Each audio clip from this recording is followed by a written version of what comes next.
Guys in the chat, hello. Welcome back. Welcome back. Hope you're all doing well. Hope you're ready for some Starcraft 2 casting today. Oh my God. I know you are. I know that this is the thing you're most excited about all week. What's up?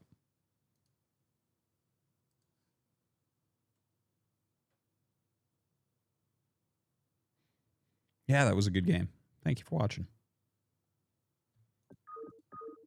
Oh, don't defense. Come on, dude. You literally made it an hour longer last time. Good luck.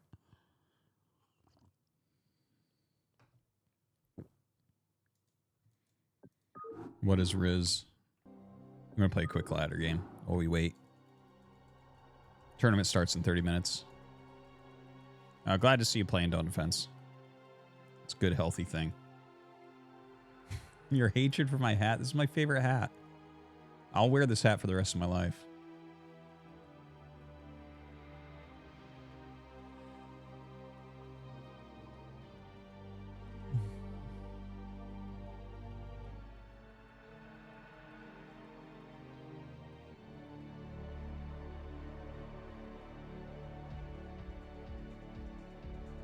Riz is charisma. Full of Riz.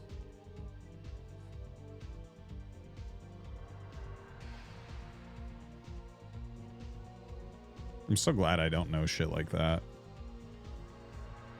I used to think it was old people that didn't know shit like that, but now I realize that it's just fucking smart people that don't know shit like that.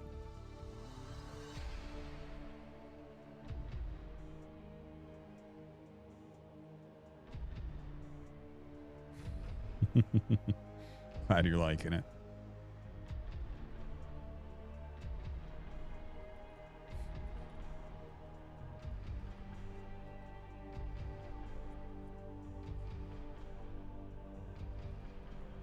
Trust me, as you get old, it's much better than being young.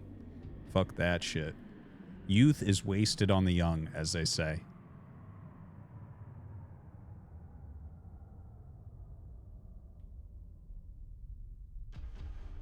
All right, welcome, guy in the chat. A little bit late for you, but thanks for tuning in.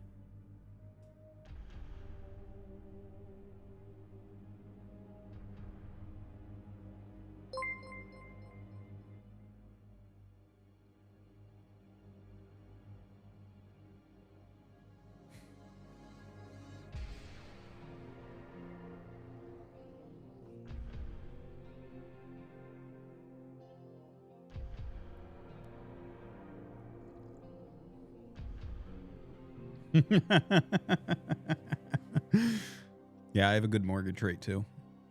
It feels good, man.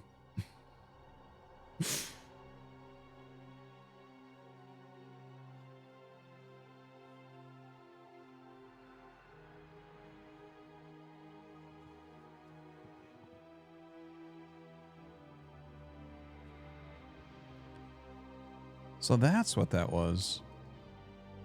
I had a weird sound before. I accidentally had a different microphone on that's on the ground.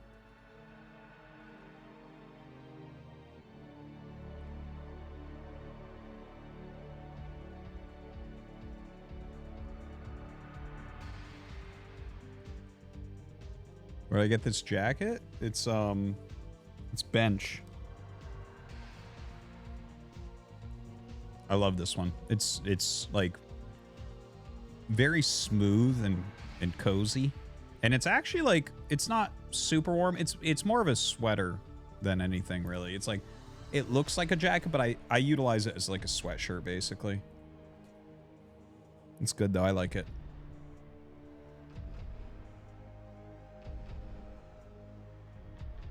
Thanks, guys. I live for your compliments. What's my audio setup? So I used a Go XLR for years and years and years on stream. I now use a Rode Procaster 2. With that, this is the Shure SM7B. I have some Audio-Technica headsets that I use when multiple people are here. And I do some of my audio through the Stream Deck Plus with Wavelink. Wavelink is Elgato's software for like audio channels. You can technically do it through the Rodecaster, but it's a little bit more powerful if you split it up on something like a Stream Deck Plus. It's a good setup. It's very good. I liked the Go XLR, but Go XLR is really for if you only have one person ever. And also they discontinued support for it, so I had to switch anyway. So I'm like, fuck it, let's just go. If they hadn't discontinued support, I'd probably still use it.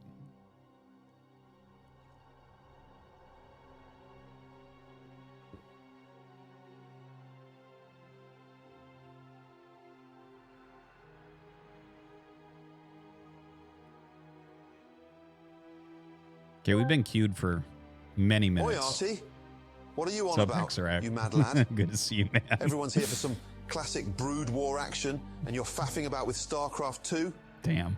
That's like turning up to a fine Called dining out. restaurant and ordering beans on toast. It's like me trading in my Michelin stars to open a chippy. Wake up, you muppet. Starcraft 2 might be your cup of tea, but your audience wants a full English breakfast of Brood War. Stop trying to serve them crumpets when they've come for the roast beef. You fucking Burke. Sorry, Xerac. Got to do it once a week. This is our cheat day. Yeah, to the guys talking about my voice, the Rode Procaster has like the best preamps for microphones, basically. It's very, very good. Like, you don't need a cloud lifter. I actually gave my cloud lifter to No Regret. Because SM7B normally needs a cloud lifter, but you don't need it with the Procaster too. It's an expensive piece of audio equipment, but it's very good. Yes, sir. Not enough minerals. Orders received. Not enough minerals. Not enough minerals. Not enough minerals. Not enough minerals. SCP good to go, sir. Not enough minerals.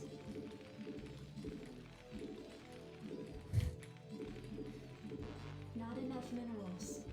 Not enough minerals. Not enough minerals. SCP good to go, sir. Reporting for duty.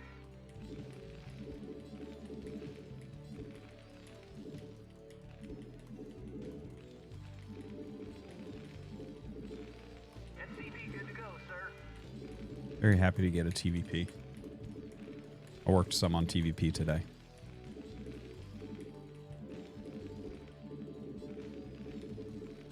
SCP good to go, sir. Orders received. I actually was grinding out my build order in single player some. Working on that. Figuring out the exact minerals of everything. SCP good to go, sir.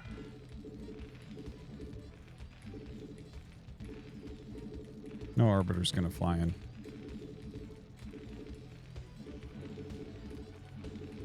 SCP good to go, Additional sir. supply Right away, depots sir. required. Job's finished. Orders, Captain. Roger that. I read you.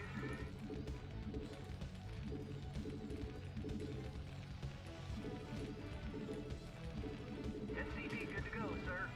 Orders, Captain. Reporting for duty. Orders, Captain. Why do people apply rally point 1,000 times to one place? It's just rhythm. It's warming up. Good to go, sir.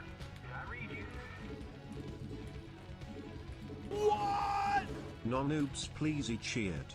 X500, hi RT underscore. And hi chat, welcome back to the dumpster What's up, fire. man? www, haha, just kidding, RT needs a break up on a good stream. Thank you. I appreciate that. Thank you, no noobs, please. I read you. SCP good to go, sir. Job's finished. I read you. Orders received. Reporting for duty. SCP good to go, sir. Reporting for duty. Roger that. Yes, sir. Yes, sir. Orders, Captain. You want a piece of me, boy? Give me some of this shit. I read you. Standing by. Orders, Not Captain. enough minerals. Yes, sir. Not enough minerals. Additional supply depots required. Orders, Captain.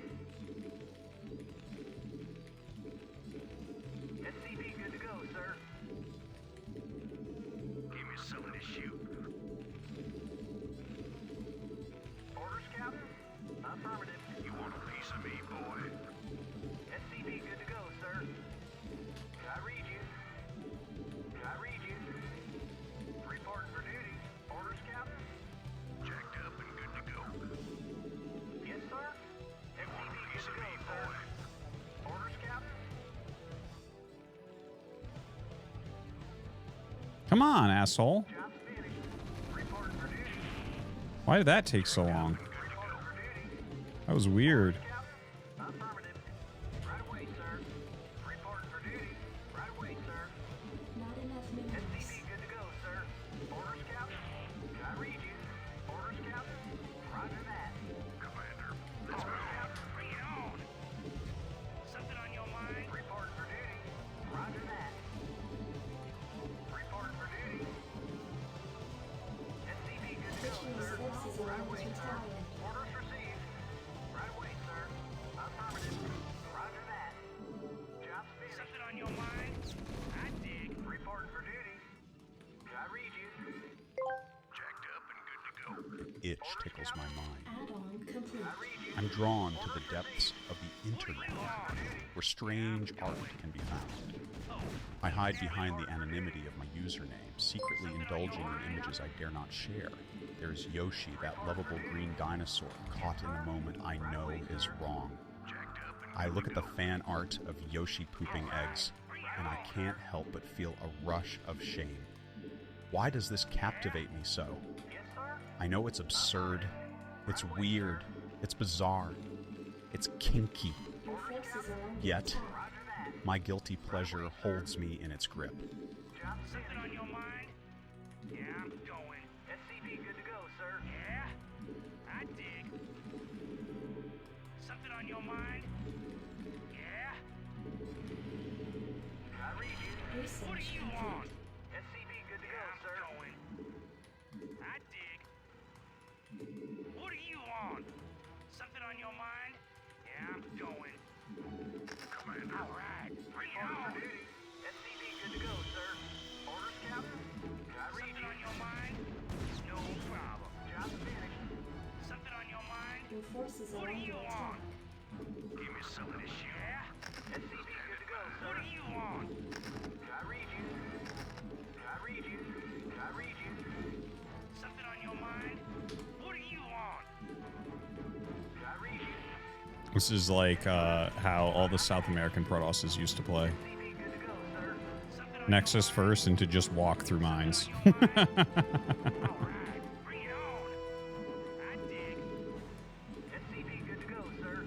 Reporting for duty. Yeah? Oh, is that it? Yeah, I'm going. Orders, Captain? Affirmative. Something on your mind? Yeah? Something on your mind? Good to go, sir. Yeah, I'm going. I dig. What do you want? I dig. I read you, sir. Upgrade complete. Oh, SCP good to go, sir. What do you Not want? enough minerals. Ready to roll out. I read you. Orders. What do you want? I read you. Not enough SCP good to go, sir. Oh, is that it?